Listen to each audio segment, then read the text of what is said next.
The most important lesson I give to my students from the first years is to be critical. This is actually the basics of the discipline of history. This has to become your DNA. As a historian, it has to be part of yourself. So every time you get a piece of information, the first thing that you ask yourself is, where does it come from? I am Magaly Rodriguez, professor of history at KU Leuven.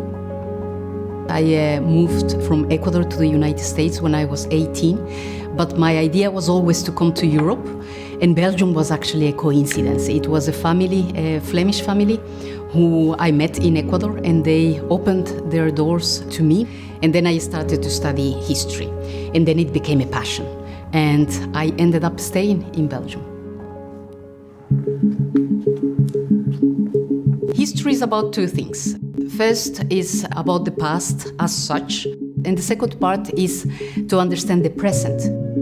In order to understand current problems, we go back to the past in order to analyze why we ended up in the way that we are doing now. I think that politicians are becoming more and more interested in the work that we do because history keeps coming back in the media. The recent crisis that we have had on Corona, for example, I think that until a few months ago, nobody had heard about the Spanish flu. And now the Spanish flu keeps coming back. So, and how did the people do it in the 1920s? So history, people are realizing that history is important to understand the present, and historians are therefore also more relevant for authorities.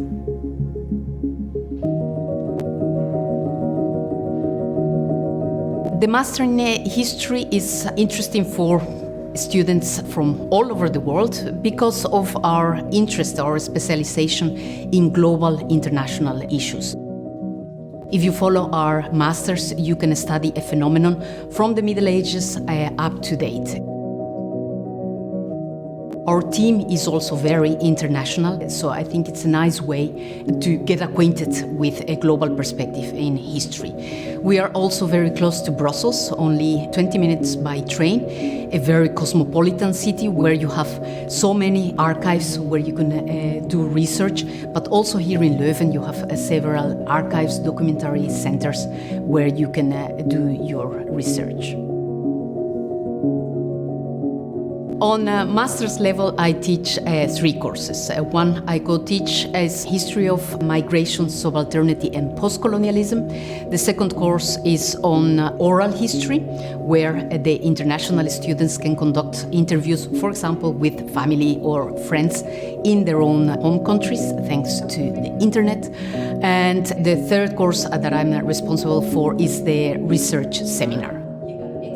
The research seminar is meant to guide the students in order to produce a good piece of historical writing by the end of the year. I think the kind of information that you and I receive on a daily basis are historical sources. And how is the future historian going to deal with that immense amount of sources? That's, I think, a big challenge.